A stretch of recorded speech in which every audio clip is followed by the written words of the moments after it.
Uma boa noite para todos. Primeiro sábado do mês de dezembro, hoje, dia 5, dando continuidade à programação de nossa reunião de socorro aos suicidas, na sequência do livro Memórias de um Suicida, pelo espírito Camilo Cândido Botelho, que é um pseudônimo, através da médium Ivone do Amaral Pereira. Nós estamos na terceira parte, ou terceiro capítulo, do livro, que traz o título Homem, conhece-te a ti mesmo. Para quem tem o livro, ou as edições mais antigas, é a página 467, 467.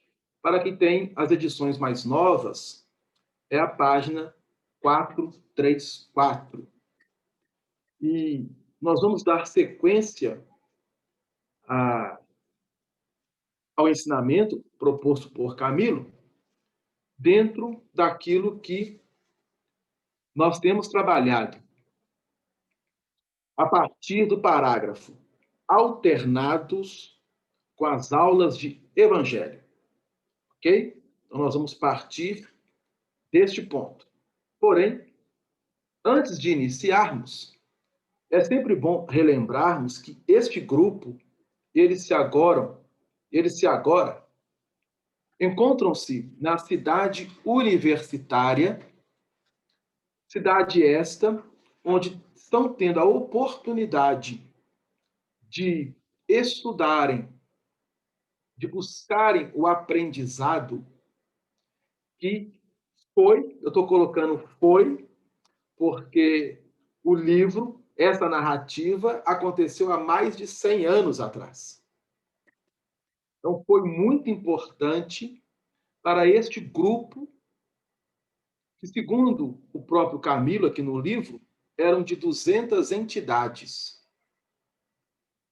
200 irmãos, entre homens e mulheres, que haviam passado pelo tratamento na região hospitalar da cidade espiritual, onde é direcionada por Maria de Nazaré.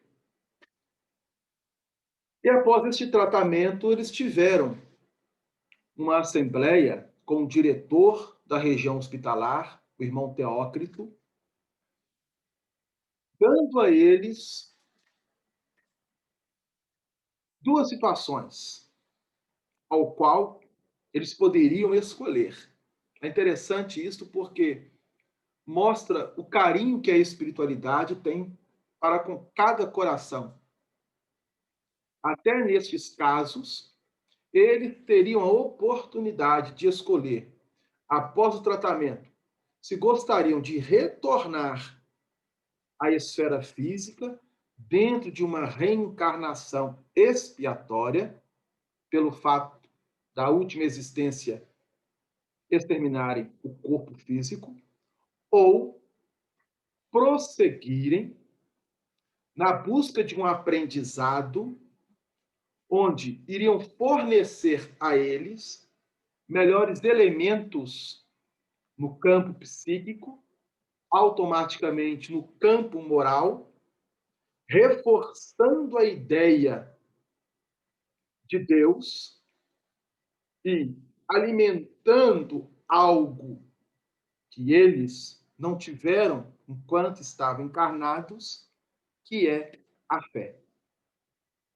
A fé que nos impulsiona, que é uma alavanca contra todas as adversidades aos quais nós passamos no campo físico.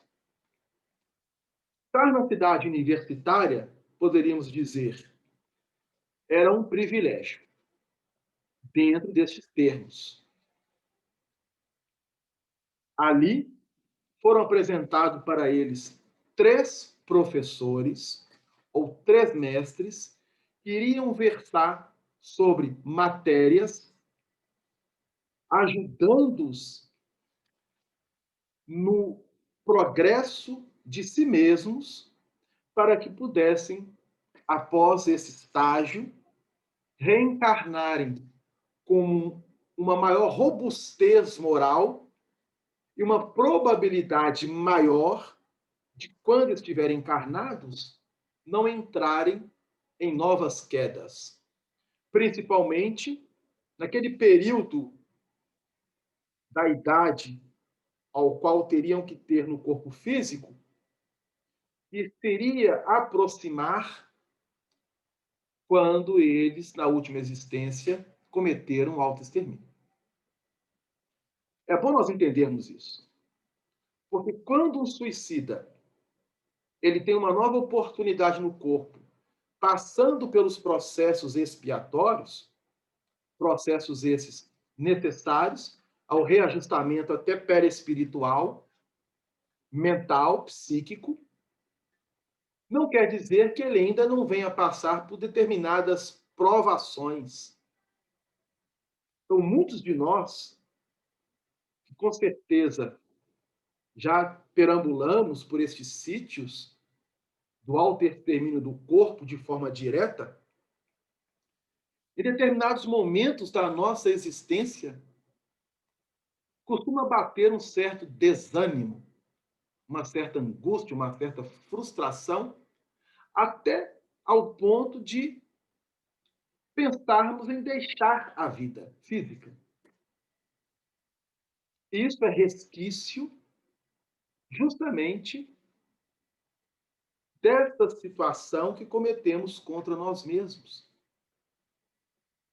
A fé, ela é o alimento da nossa alma, ao qual não nos deixará cairmos de novo nessas mesmas situações amargas. Eles tiveram aula com Aníbal de Silas, versando sobre a moral cristã, sobre os ensinamentos de Jesus. Tiveram aula com Epaminondas de Vigo e estavam tendo aulas com Souria Omar. Com Souria Omar, as aulas eram como que fossem práticas. Este irmão selecionava eles em agrupamentos e sempre vinham até a crosta para observarem na prática desencarnações dos mais variados matizes, incluindo desencarnações pelo ato suicida. Então, Camilo está nos narrando isso. E aí ele vai lembrar que, conciliando com as aulas práticas que agora eles estavam tendo, eles também estavam se reforçando em algumas matérias, que no estudo anterior nós chegamos até a comentar da importância de cada uma delas.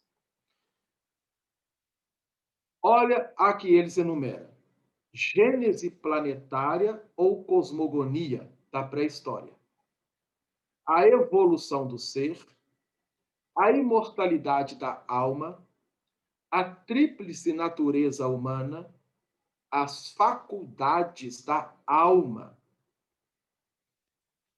O que significa faculdades da alma? Mediunidade. Então vejam bem, faculdades da alma é as faculdades medianímicas de que todos nós possuímos.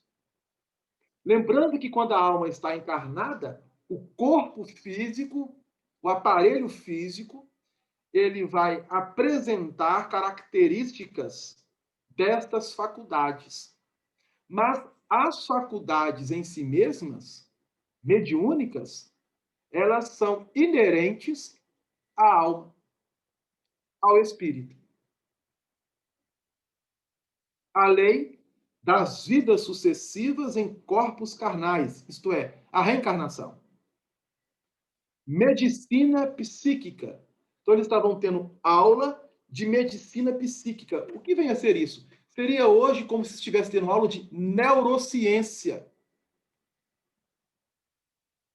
Um estudo mais específico no campo neurológico do cérebro, no campo científico. Vejam bem, Isso há mais de 100 anos atrás, há um século atrás. Ele está descrevendo-nos lições de magnetismo, moral cristã, que é o estudo do Evangelho de Jesus, e estudo de psicologia e de civilizações terrenas.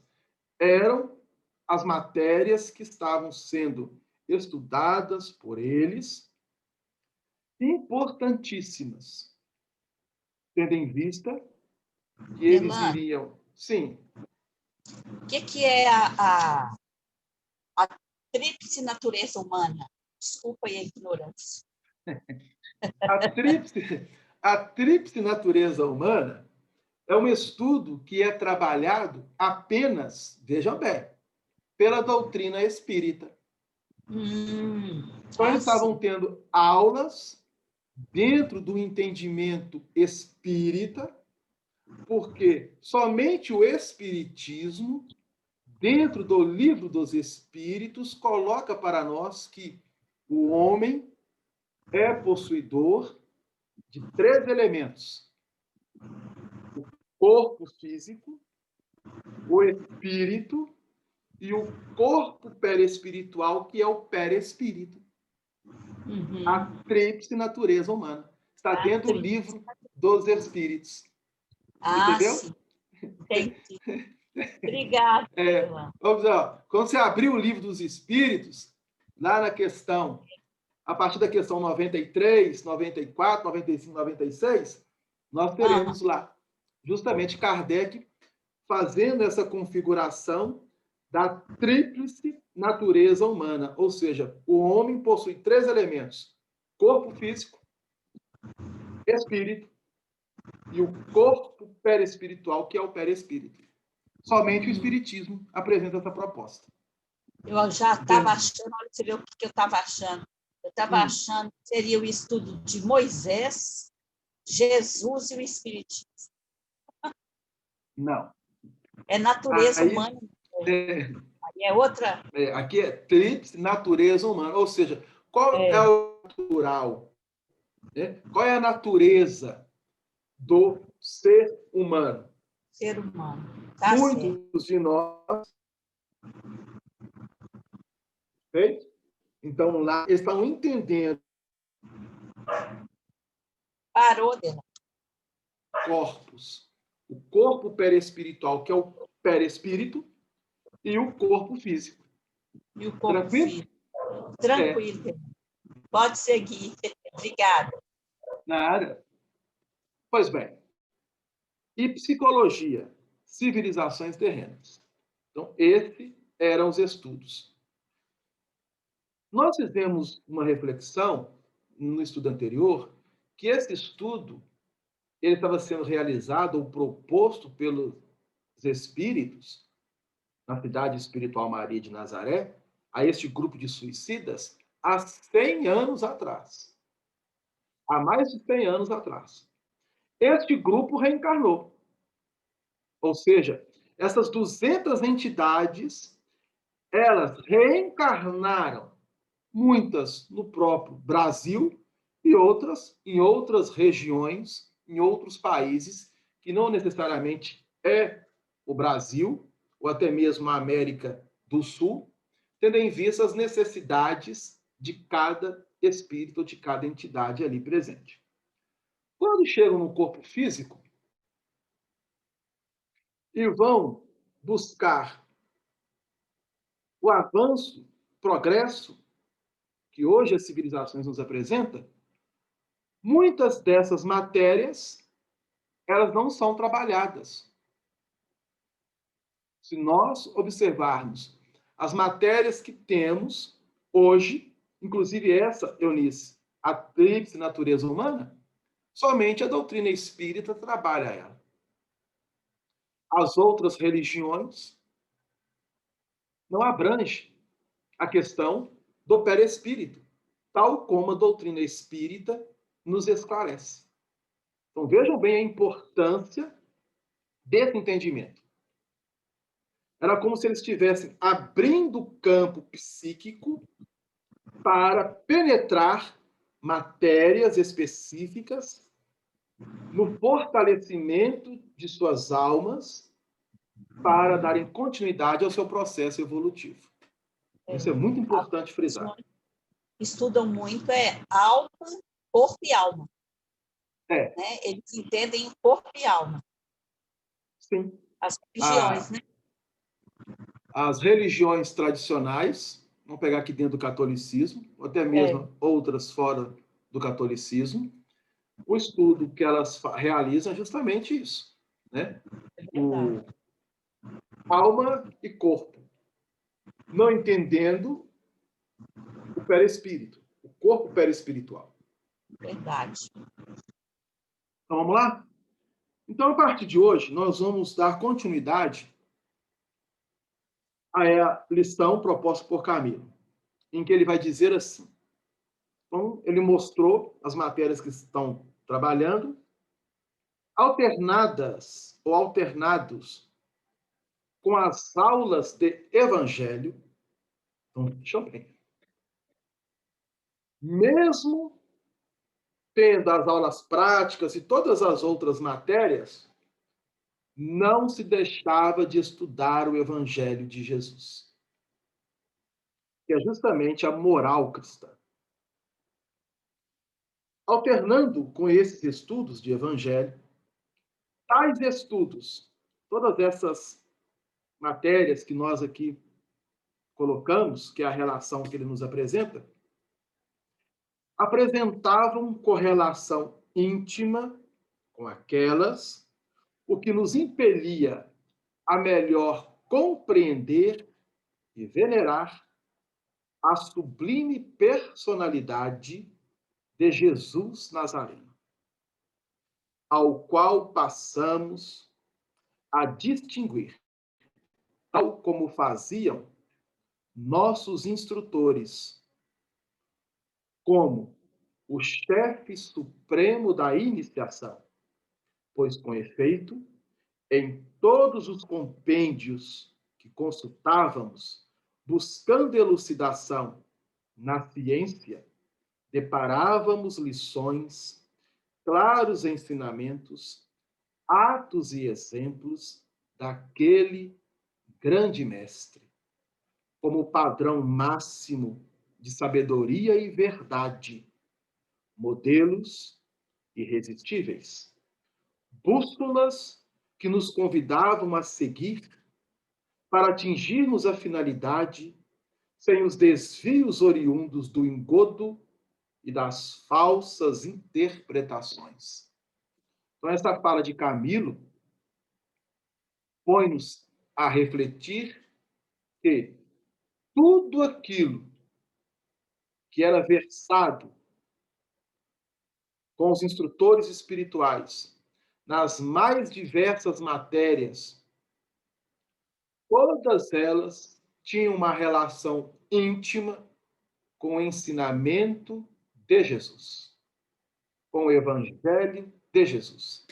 E eles estavam tendo a oportunidade de aprenderem isso e de aprenderem a distinguir, a partir daquele momento, a ter uma compreensão, uma visão mais ampla, mais dilatada de Jesus, tendo em vista que a colocação dele aqui, que todos os instrutores deles e aqueles aos quais eles tiveram a oportunidade de conhecer, que não eram instrutores diretos deles, colocavam o Cristo como o chefe supremo de toda a iniciação espiritual da Terra.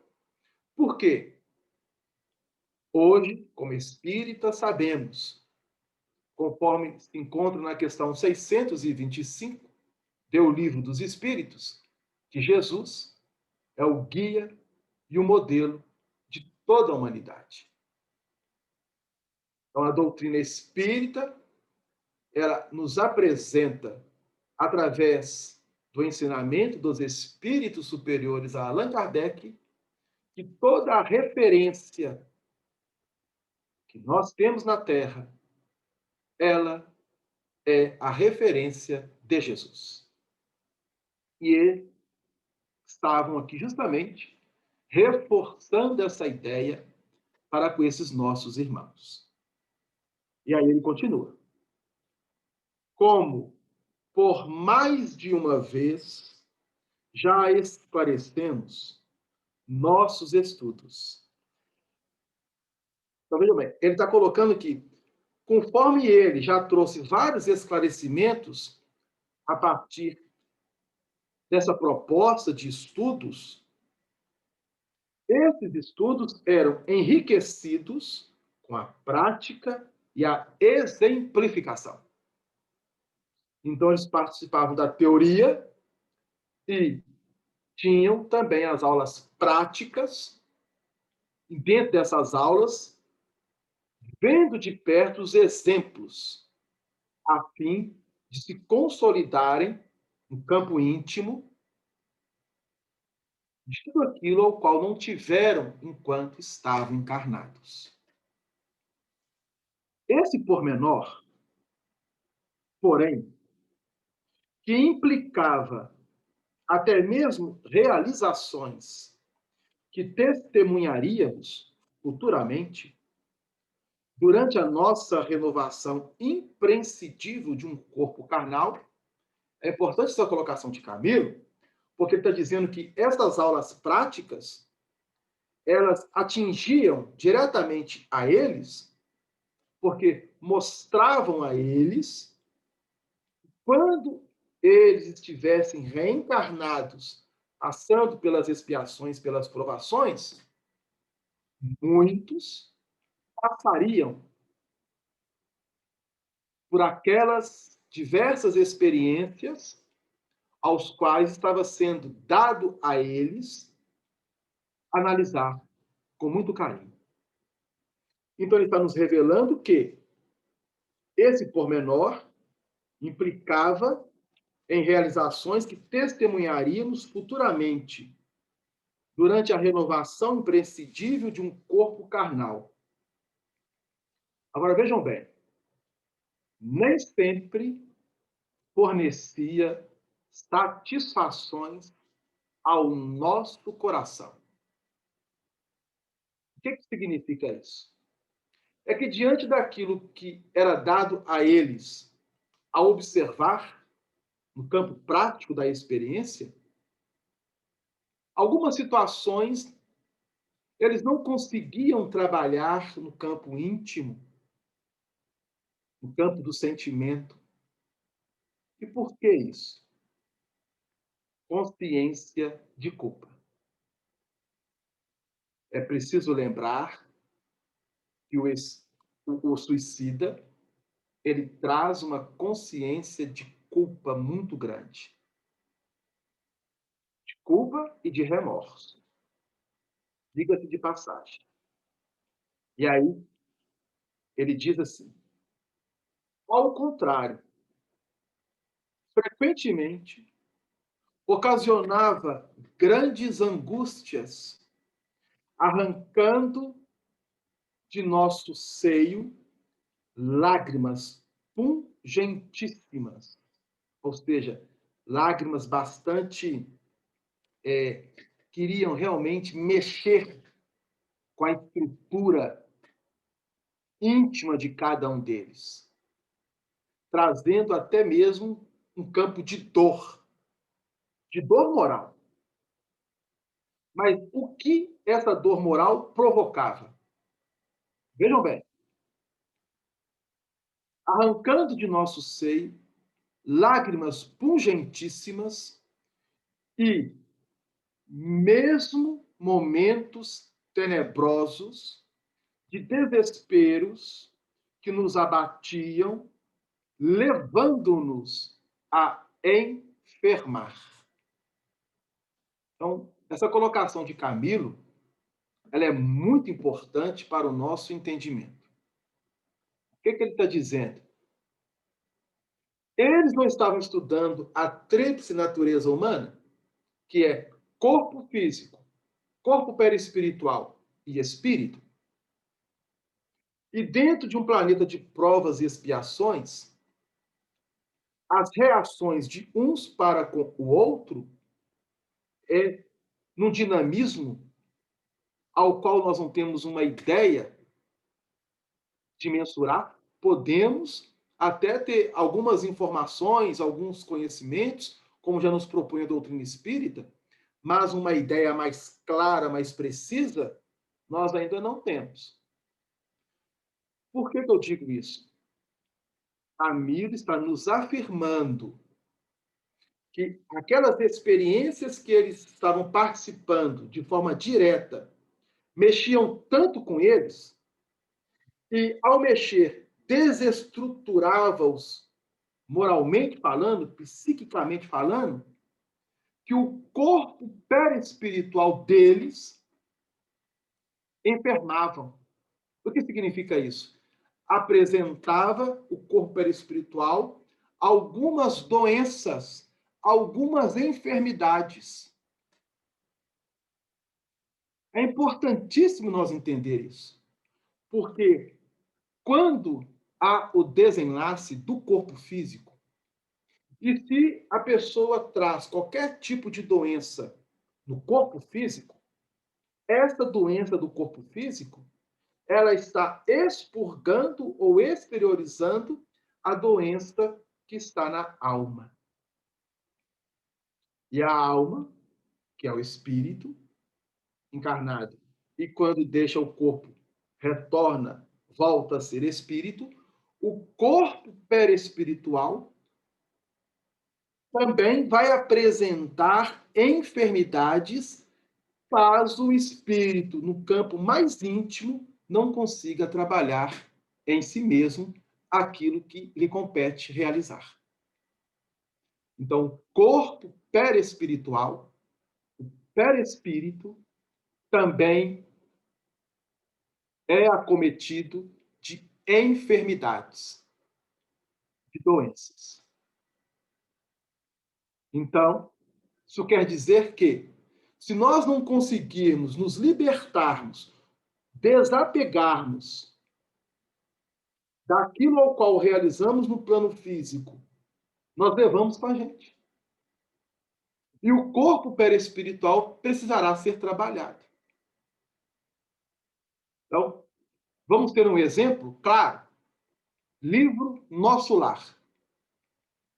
O André Luiz ficou 8 anos numa região umbralina. Foi acolhido para o Parque Hospitalar da cidade Nosso Lar. E ali ele está nos relatando, nos capítulos iniciais, que no Parque Hospitalar ele estava sendo tratado. Tratado de quê? Da enfermidade que ainda trazia no corpo perispiritual. Enfermidade essa que ele não soube se desligar ou desapegar enquanto estava no corpo físico. Então, os órgãos, veja bem, os órgãos do corpo perispiritual também se enfermam, também são acometidos de doenças. Caso o espírito não consiga trabalhar na sua intimidade aquilo que lhe compete. É o que ele está nos revelando. Situações críticas, vexames, se avolumavam sobre nós. Situações críticas, vexames, se avolumavam entre eles, como veremos, sem que a tão desagradáveis resultados nós pudéssemos eximir, porque tudo era sequência da bagagem moral inferior que conosco transportáramos para o além-túmulo, ou seja, para depois da desencarnação. Então, Camille está nos revelando que, mesmo após ter passado por um período no parque hospitalar, terem recebido a oportunidade de ingressar agora em estudos mais específicos para se fortalecerem intimamente, espiritualmente, ainda dentro desses estudos, nas aulas práticas, situações se apresentavam que mexiam tanto com eles, que eles enfermavam-se, e essas enfermidades traziam para eles vexames desagradáveis, diante, é claro, dos próprios instrutores espirituais. Olha que coisa interessante. Logo, no primeiro dia de aula, terminada que foi a fulgurante peça oratória, expusera o venerando Epaminondas de Vigo, lançando uma advertência que nunca mais se apagaria do nosso íntimo. Então, vejam bem. O Epaminondas de Vigo, dentro de uma sala, vamos colocar uma sala, né? Os alunos ali presentes, ele então, diante daquilo que ele vinha observando, porque os instrutores espirituais, eles trocavam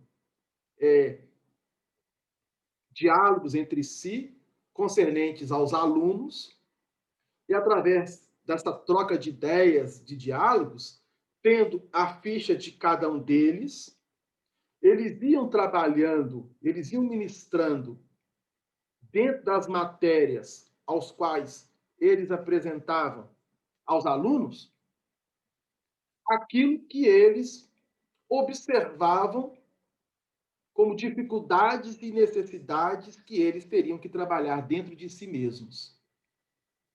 E foi numa dessas ocasiões que o Epaminondas de Vigo, reunindo todos ali presentes, ele vai falar. E essa fala, Camilo está nos revelando que nunca mais ele a esquecera, porque ela vai servir a partir de agora, não somente para ele, mas para todos aqueles alunos e para todos nós, como uma bússola. O que vem a ser isso? Como uma referência que nos aponta a melhor direção a ser seguida. E o que Epaminondas de Vigo falou? Ele disse assim: nenhuma tentativa para o reerguimento moral será eficiente se continuarmos presos à ignorância de nós mesmos. Será indispensável, primeiramente, averiguarmos quem somos, de onde viemos e para onde iremos, a fim de que nos convençamos do valor da nossa própria personalidade e a sua elevação moral nos dediquemos. Devotando a nós próprios toda a consideração e o máximo apreço. Até aqui, meus caros discípulos. E aí, o Camilo vai colocar entre parênteses, porque Epaminondas de Vigo, ele era bem formal. Você chamava-os de aprendizes, de discípulos. Diferente de Aníbal de Silas, que era o catedrático da matéria do Evangelho de Jesus, porque Aníbal de Silas chamava todos de irmãos. Era um tratamento diferente que o próprio Camilo narra-nos aqui. Ele diz assim: ao contrário de Aníbal, que nos mimoseava com um terno tratamento de irmão, Epaminondas só nos permitia a cerimônia de um trato disciplinar, mantendo uma formalidade entre o professor e o aluno, o mestre e o aprendiz. Quer dizer que Epaminondas de Vigo não tinha sentimento? Não, pelo contrário. era uma forma de estar reeducando-os. Cada professor, ali presente, vai trabalhar de forma específica, conforme as suas próprias características e as próprias necessidades dos aprendizes. Então, até isso, o Camilo está nos revelando. E aí o Epaminondas continua. Tendes caminhado cegamente pelas etapas das migrações na Terra e estágios no astral, movimentando-vos em círculo vicioso, sem conhecimentos, nem virtudes, que vos induzem a progresso satisfatório, engolfados nos desejos impuros da matéria, passivos aos impulsos cegos das mais danosas paixões, ou embrutecidos na canga obscura dos instintos, tendes ignorado propositadamente, graças à má vontade, ou absorvidos por criminosa indiferença, que ao nosso ser, o Todo-Poderoso, enalteceu com essências que lhe são próprias, aos quais nos é dever cultivar, sob as bênçãos do progresso, até que floresçam e frutifiquem, na plenitude da vitória, para que fomos, por isso mesmo, destinados. Bom, é uma fala ao qual precisamos parar, relê-la continuamente, a fim de fazermos um trabalho íntimo conosco mesmo. Porque o que Epaminondas está revelando a eles, ele está revelando também para todos nós que nos encontramos aqui encarnados. A ignorância de nós mesmos, ainda estando presos à ignorância, ao desconhecimento de nós mesmos, nos mantém cativos no círculo das reencarnações dolorosas e expiatórias, provacionais. Por quê? Reencarnamos, desencarnamos, reencarnamos e desencarnamos, completamente mantendo-nos afastados de um entendimento superior que ele aqui nos coloca. Indispensável é averiguar quem somos, de onde viemos, para onde iremos. Este ensinamento que ele estava dando a eles há mais de 100 anos atrás não é um ensinamento novo. Pelo contrário, se nós formos ao Livro dos Espíritos, dentro da questão 919, quando Kardec pergunta o meio mais eficaz de se combater a predominância da natureza material, e os espíritos superiores responderem: um sábio da antiguidade vos disse, conhece-te a ti mesmo. E logo em seguida nós temos ali como Santo Agostinho praticava o conhecimento dele mesmo, dando-nos sugestões para que nós possamos realizar. Aqui, Epaminondas de Vico está reforçando essa ideia e mostrando claramente que essa ignorância nos mantém cativos, presos às questões puramente materiais, e dentro dessas questões nós vamos avolumando os problemas, e dentro deles, com certeza, consequentemente, nós vamos nos complicando. É importante que nós aprendamos a conhecer a nós mesmos. De onde viemos? Qual o objetivo nosso aqui? Após a nossa desencarnação, para onde iremos? É o que ele está nos propondo. Bom, olha quanta coisa nós precisamos refletir. E ainda coloca mais. A cegueira espiritual, a cegueira moral, nos mantém cativos, reforçando aquilo que o próprio Jesus já ensinava-nos. Um cego, ele não terá condições de guiar outro cego, porque ambos cairão.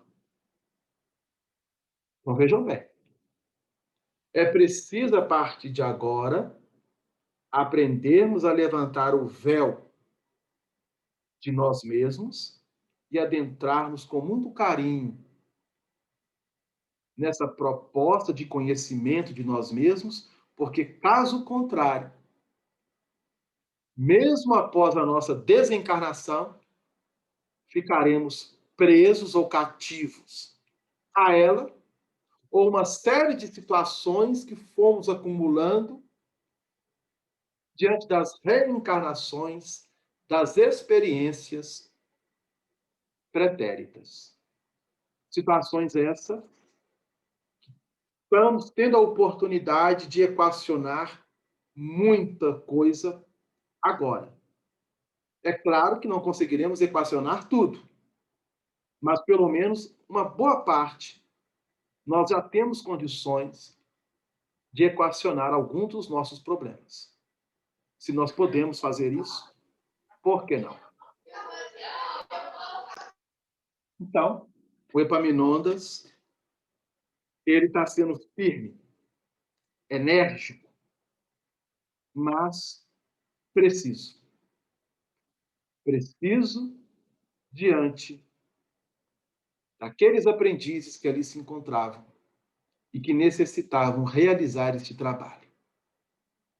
Nós vamos parar por aqui hoje, porque acredito que tem muito material para refletir. Se for necessário fazer uma releitura, a gente recomenda, a gente sugere, porque é muito importante essa colocação de Epaminondas de Vigo para as nossas reflexões. Então, nós vamos fazer a leitura do livro Vinha de Luz, conforme a gente sempre faz lá na nossa casa espírita, dentro da sala mediúnica. E neste momento em que eu estiver fazendo essa leitura, nós possamos mentalizar o ambiente da nossa sala mediúnica, cada um de nós aqui presentes, mentalizando o local onde se assenta, lembrando dos outros componentes da nossa reunião, que não estão aqui hoje conosco, como o próprio Nelson, Maria das Dores, a Vanilda, Geraldo, para que possamos, através dessa mentalização, irradiar energias, não somente para este grupo, mas para todo o cantinho, somando com os nossos benfeitores essas vibrações para todos os nossos irmãos suicidas. Então, a lição do livro Vinha de Luz é a lição 33, que traz o título. Veja bem, o Epaminondas falou assim, ó, cegos não podem guiar cegos. Então, essa cegueira espiritual do desconhecimento de si mesmo provoca essas quedas. O título da lição do livro Vinha de Luz é Vê, pois, capítulo 33. Emmanuel extrai do Evangelho de Lucas, capítulo 11, versículo 35. Vê, pois, que a luz que há em ti não sejam trevas. A ciência e a sabedoria, inteligência e conhecimento, intelectualidade e luz espiritual. Geralmente, todo homem de raciocínio fácil é interpretado à conta de mais sábio. No entanto, há que distinguir. O homem não possui ainda qualidades para registrar a verdadeira luz. Daí a necessidade de prudência e vigilância.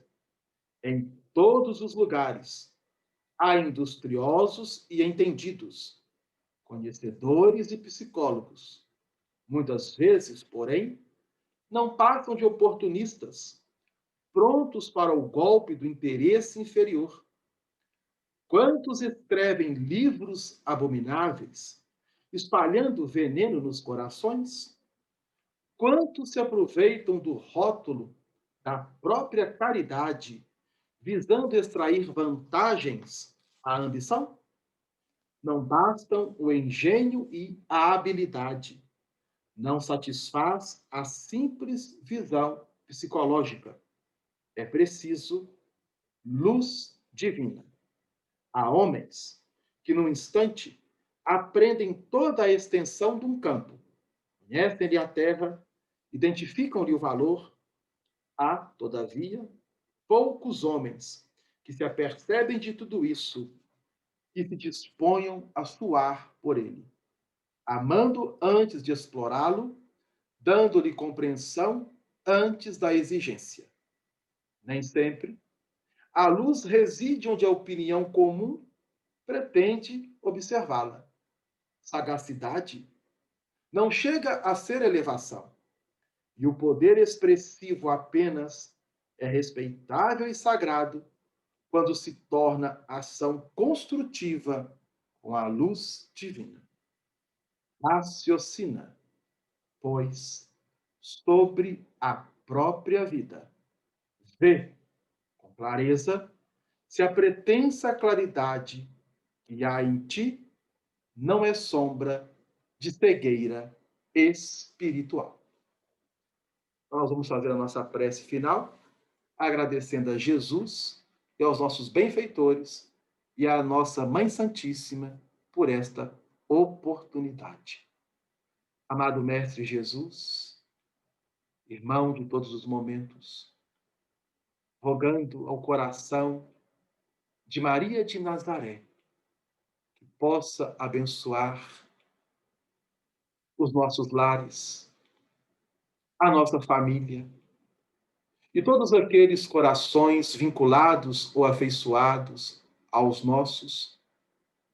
Possamos, Senhor, buscar verdadeiramente a luz ao qual vós ensinaste ser, quando assim proferiu: eu sou a luz do mundo. Aquele que me segue não andará em trevas, terá a luz da vida.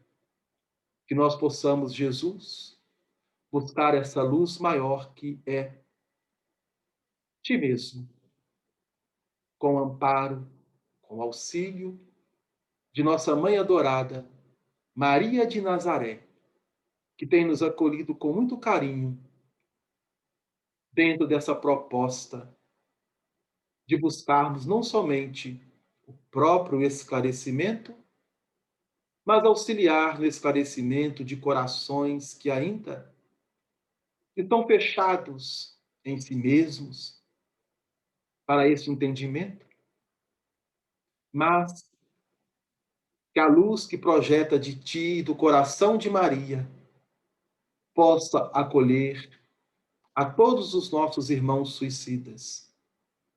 Sendo assim, Jesus, nós te agradecemos e te rogamos, com a nossa irmã maior, Maria de Nazaré, que possam estarem conosco, hoje e sempre, que assim o seja.